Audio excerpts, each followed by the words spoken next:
Hello, जय हिंद बच्चों। आप सबों को डीके स्मार्ट स्टडी चैनल पे बहुत स्वागत है। चलिए मैं आज आप लोगों को हिंदी व्याकरण के बारे में समझाते हैं। हिंदी व्याकरण बहुत ही अहम रोल होता है, शुरू से ही अहम रोल होता है और सभी परीक्षाओं के लिए हिंदी व्याकरण बहुत ही ज़रूरी होता है। अगर आपको हिंदी व्याकरण नहीं आएगा तो आप मतलब कि सभी जगह क्या हो जाएगा, पीछे हो जाइएगा और इसमें सबसे ज़्यादा मार्क्स उठता है। अगर आप इस समझ जाइए कि हिंदी व्याकरण क्या है तो आज मैं आप सबके लिए एक प्लेलिस्ट बनाऊंगा और पूरा हिंदी का व्याकरण जीरो से लेकर एकदम टॉप लेवल तक का ही पूरा कराएंगे, ठीक है। और एकदम शुरू से किसी को कोई दिक्कत नहीं होगा। थोड़ा भी नहीं समझ में आ रहा है, जुड़िए मेरे साथ और आपको कोई दिक्कत नहीं होगा, ठीक। तो चलिए हम स्टार्ट करते हैं और समझिए इसको कैसे समझना है और कैसे याद रखना है। चलिए समझते हैं। तो आज का टॉपिक है हिंदी व्याकरण। क्या है? हिंदी व्याकरण, ठीक है। सभी क्लास के लिए इंपॉर्टेंट है, ठीक। तो पहला हम लोग वर्णमाला। क्या है? वर्णमाला, ठीक है। तो वर्णों के व्यवस्थित क्रम को क्या कहते हैं? वर्णमाला कहते हैं। यानी कि देखिए, वर्ण पहले हम पढ़ लेंगे कि वर्ण क्या है।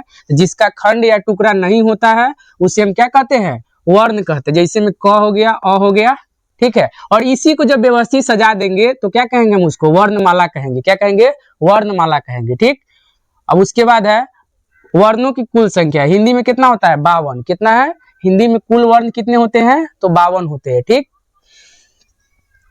वर्णों को देवनागरी लिपि में क्या किया जाता है? लिखा जाता है। किस लिपि में? देवनागरी लिपि में लिखा जाता है। किस लिपि में? देवनागरी लिपि में लिखा जाता है। वर्ण या ध्वनि सब हम एकदम अच्छा से नोट्स, आप भी कॉपी कलम लीजिए और अच्छा से तैयार कर लीजिए। भाषा की सबसे छोटी इकाई क्या है? ध्वनि। वर्ण या ध्वनि क्या है? सबसे भाषा की सबसे छोटी इकाई। इसका अलग अलग परिभाषा है, ठीक।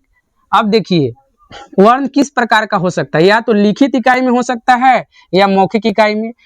जब लिख के उसको हम बोलेंगे, जब लिखेंगे उसको पेपर पर, कॉपी पे, तो क्या हो जाएगा? वर्ण हो जाएगा। अब मौखिक इकाई मतलब होता है ध्वनि, बोलना। क्या करना? बोलना। वो क्या हो गया? ध्वनि हो गया, ठीक है। अब हम लोग पढ़ेंगे वर्ण के भेद। क्या है? वर्ण के भेद। तो वर्ण कितने प्रकार के होते हैं? दो प्रकार के होते हैं, स्वर वर्ण, व्यंजन वर्ण। कितने प्रकार के होते हैं? दो प्रकार के, स्वर वर्ण, व्यंजन वर्ण। क्या होता है? स्वर वर्ण और व्यंजन वर्ण, ठीक। तो सबसे पहला है स्वर वर्ण। क्या है? इसके बारे में हम लोग पूरा डिटेल्स पढ़ेंगे इस वीडियो में, ठीक है। तो पहला है स्वर वर्ण। उन ध्वनियों को कहते हैं जो बिना अन्य वर्णों की सहायता के उच्चारित किए जाते हैं। मतलब इसको बोलने में किसी भी वर्ण का सहायता नहीं लिया जाएगा। एक बात सीधा याद रखना है कि जिसके बोलने में किसी भी वर्ण का सहायता नहीं लिया जाता है उसे स्वर वर्ण कहते हैं, ठीक। जैसे में हो जाएगा अ, आ, हर्षई, दीर्घई, हर्षु, दीर्घु, ए, ये सब क्या हो जाएगा? हर्ष। ये सब हो जाएगा स्वर वर्ण। क्या हो जाएगा? स्वर वर्ण, ठीक। और आगे हम लोग पढ़ते हैं। लिखने के आधार पर स्वर की संख्या कितनी होती है? 11। कितनी होती है? 11। लिखने के आधार पर स्वर की संख्या 11। और दूसरा है उच्चारण के आधार पर स्वर की संख्या 10। ये सब ऑब्जेक्टिव में पूछा जाता है, ठीक है। तो इसको आप लोग लिख लीजिएगा और याद रखिएगा इस बात को, ठीक। और थोड़ा और डिटेल्स में पढ़ते हैं इसके बारे में, ठीक। उच्चारण के आधार पर स्वर कितने प्रकार के होते हैं? 3 प्रकार के। कितने प्रकार के? 3 प्रकार के। एक होता है हर स्वर। हर स्वर समझेंगे, जिसके उच्चारण में कम समय लगता है। जिसके उच्चारण में कम समय मतलब बोलने में कम समय लगेगा उसे हम क्या कहेंगे? हर स्वर कहेंगे। क्या कहेंगे? हर स्वर कहेंगे। हर स्वर कहेंगे, ठीक। मतलब जितना छोटी मात्रा होगा वो सब हर स्वर होता है। तो अ हो जाएगा हर्षई, हर्षऊ और री। कितने होते हैं? 4 होते हैं। यहाँ पे लिख दिए कितने होते हैं? 4 होते हैं, ठीक। दूसरा होता है दीर्घ स्वर। क्या है? दीर्घ स्वर। जिसके उच्चारण में अधिक समय मतलब इससे थोड़ा ज्यादा समय लगेगा उसे हम क्या कहेंगे? दीर्घ स्वर। मतलब बड़ी मात्रा। क्या हो जाएगा? बड़ी मात्रा। छोटी मात्रा हर स्वर और बड़ी मात्रा दीर्घ स्वर, ठीक। अगला है प्लुत स्वर। जिसके उच्चारण में बहुत समय लगता है मतलब ये दोनों से क्या लगेगा? ज्यादा समय लगेगा उसे कौन स्वर कहेंगे? हम प्लुत स्वर। जैसे में ओम। क्या? ओम बोलिएगा तो क्या होगा? ज्यादा समय लगेगा बोलने में, ठीक है। फिर अगला देखिए, जीव के आधार पर स्वर 3 प्रकार के। कितने प्रकार के? 3 प्रकार के होते हैं। इस सब भी हम थोड़ा डिटेल्स में लिख दिए, ठीक है। अग्र स्वर। क्या है? पहला अग्र स्वर। अग्र स्वर का मतलब होता है जीव के आधार पर, ठीक है। मतलब जिसके बोलने में जीव आगे जाता है, मतलब ज्यादा नहीं, मतलब थोड़ा आगे जाएगा उसे क्या कहेंगे? हम अग्र स्वर। क्या कहेंगे? अग्र स्वर। और जीव जहां बीच में रहता है उसे हम कहेंगे मध्य स्वर, ठीक है। और जीव पीछे की तरह होता है तो बोलने में पीछे जाता है तो क्या उसे कहेंगे? पश्च स्वर। पश्च स्वर कहेंगे। क्या कहेंगे? पश्च, मतलब जीभ पीछे जाएगा बोलते समय तो हम क्या कहेंगे उसको? पश्च स्वर कहेंगे। ठीक है। अगला होता है मुख द्वार के आधार पर, मतलब मुंह से, क्या चीज?